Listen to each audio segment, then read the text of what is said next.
Welcome to this new tutorial.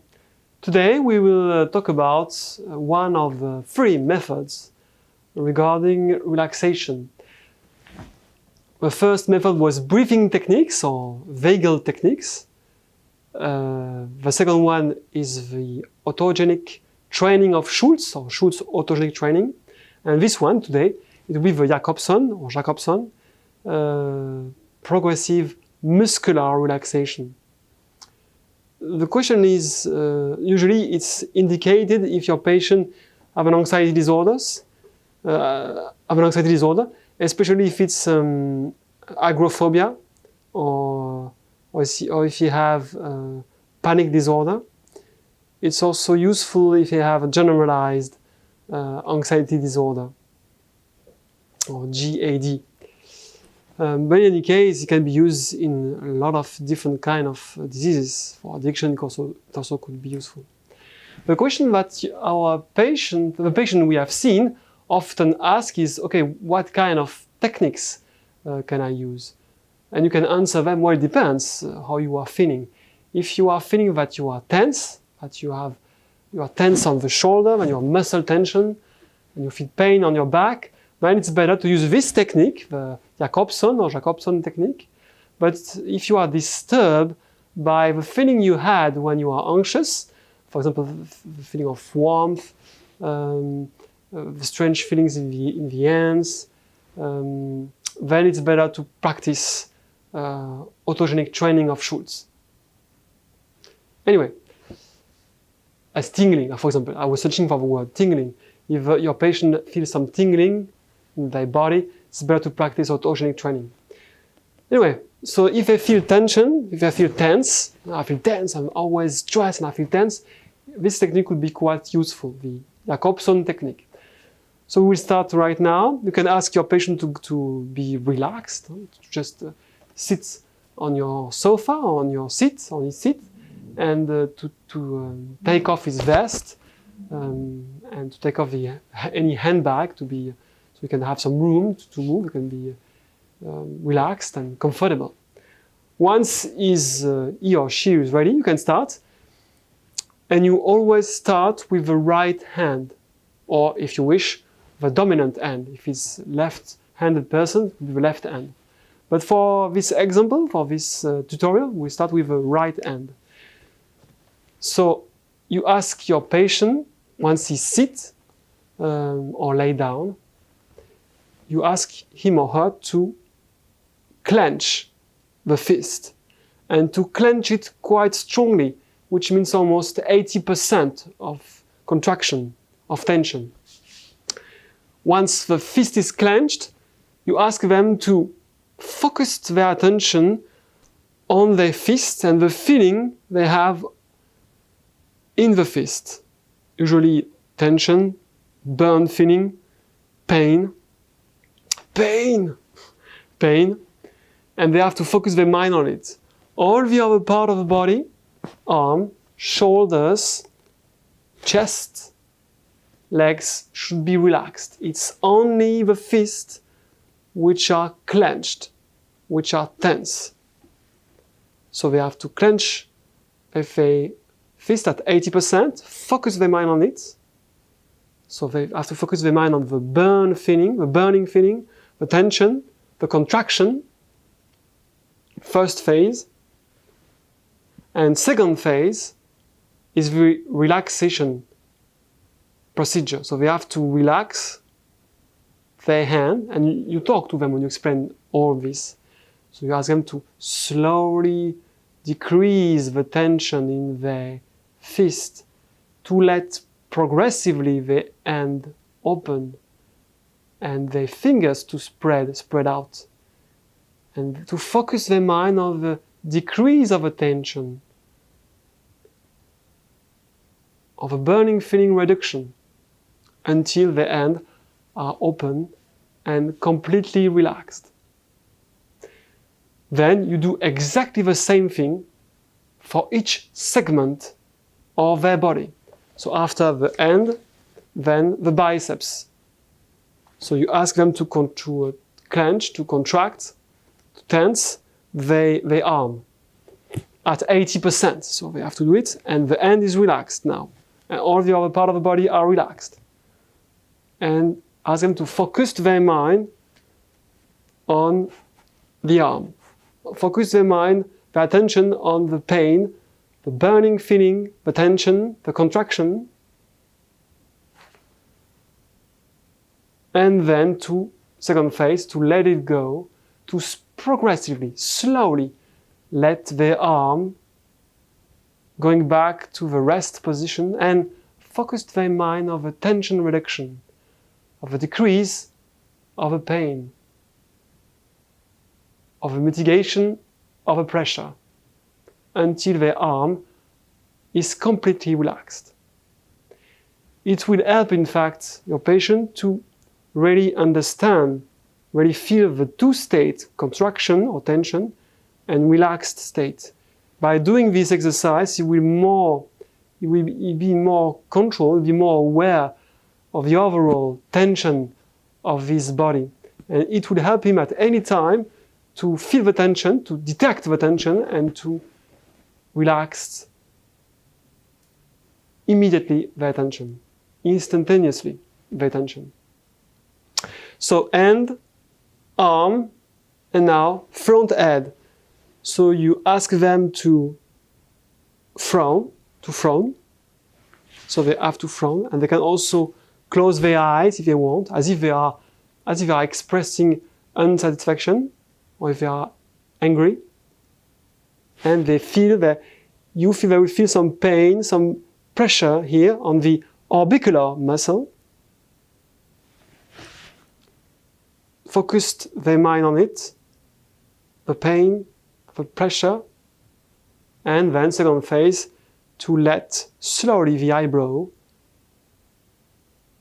come back to the rest state, to the rest position, and focusing on the feeling of decreased pressure until the eyebrow are in the rest position.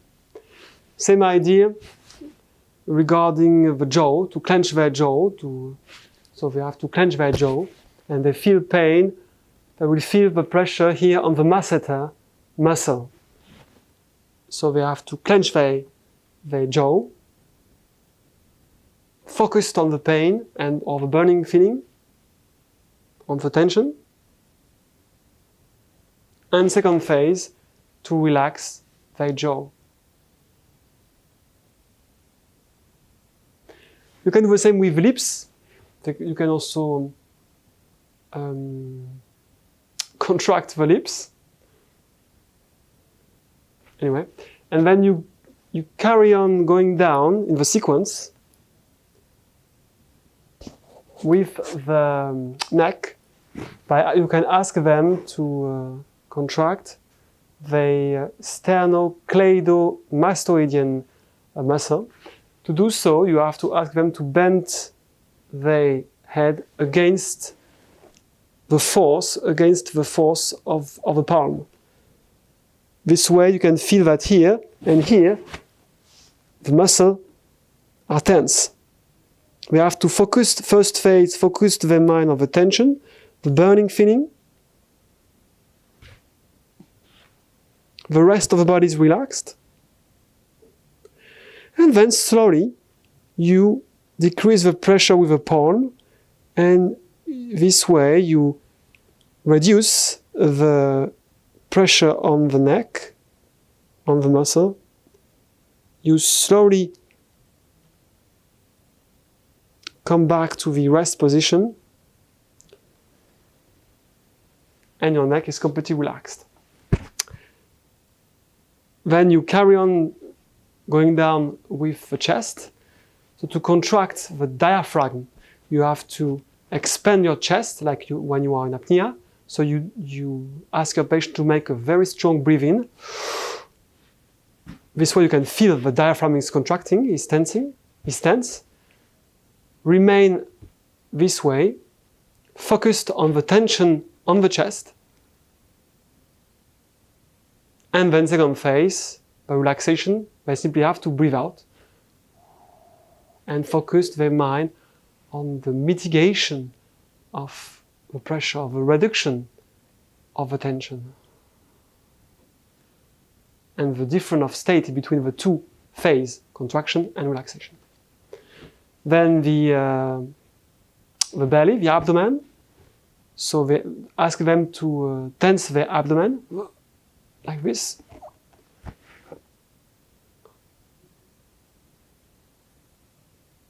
And they have to focus on their belly and the contraction, the burning feeling here that they feel on their belly when they contract, when they tense their muscles there. And the second phase, to slowly relax their belly until the body is completely relaxed. And now you're going down to the gluteal muscle and you contract the gluteal muscle. You ask your patient to contract the gluteal muscle and you ask them to focus their mind on the gluteal muscles, the pain, the burning feeling, the pressure. You must contract it at 80%. And second phase, to slowly relieve the pressure, to slowly relax the gluteal muscles, and to focus their mind on this decrease of tension until the gluteal muscles are completely relaxed. Then we carry on going down. They have to contract the quadriceps muscle, so the muscle at the front of the thigh. You ask them, so it's here. You ask them to tense it, to contract it, or once again at 80%. If they can't do it just like this, you simply ask them to raise their legs, to raise the right leg, sorry. So to contract the right thigh, and to focus their mind on the contraction of this right thigh. Sometimes they recontract over neighboring segment of muscles. It's okay because it's difficult to master.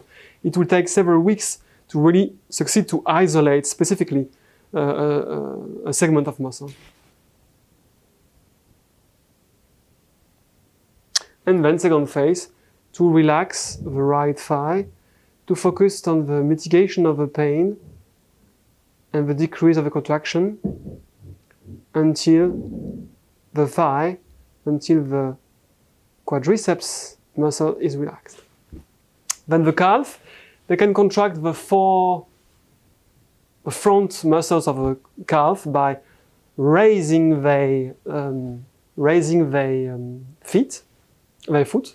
So ask your patient to, like this. You can't see my shoe, but now you can see it. So in this direction, you ask them to raise their foot, their right foot. This way they can feel the pain, they can feel the contraction, the tension in the front part of their calf. And to focus their mind on the burning feeling of the tension, first phase. And then to slowly let their feet coming back to the rest position, slowly, progressively, and to focus on the relaxation feeling, on the reduction of the tension. And last but not least, the toe. You ask them to raise their toe, so here, even in their shoes. So they raise their toe, focused on the pain and the pressure on the upper part of the foot. The rest of the body is relaxed. And then slowly let the toes back to their rest position. And to focus the mind on the reduction of the contraction to the decrease of the pressure and the pain. So now that the half of the body have been trained, you ask your patient to do the same on the other half of the body, but another day. Doing both parts will take too much time, it will be too boring or too difficult for your patient. Just ask him to do one half of his body like we have done today, and the left part another day. As you can guess, your patient have to train himself at home using these techniques, usually at least twice a week, and it will take several weeks before you can really master it. Sometimes, if they are not very sporty and don't practice sport very often, they will tell you that they feel that the day after they feel pain in the muscle, just like they were practicing sport. It's okay, it's normal. They will get used to it and the pain will disappear. Well, so that's it for these relaxation techniques. I will see you for the other one in the companion tutorial. In the meantime, take care in the ocean of reality.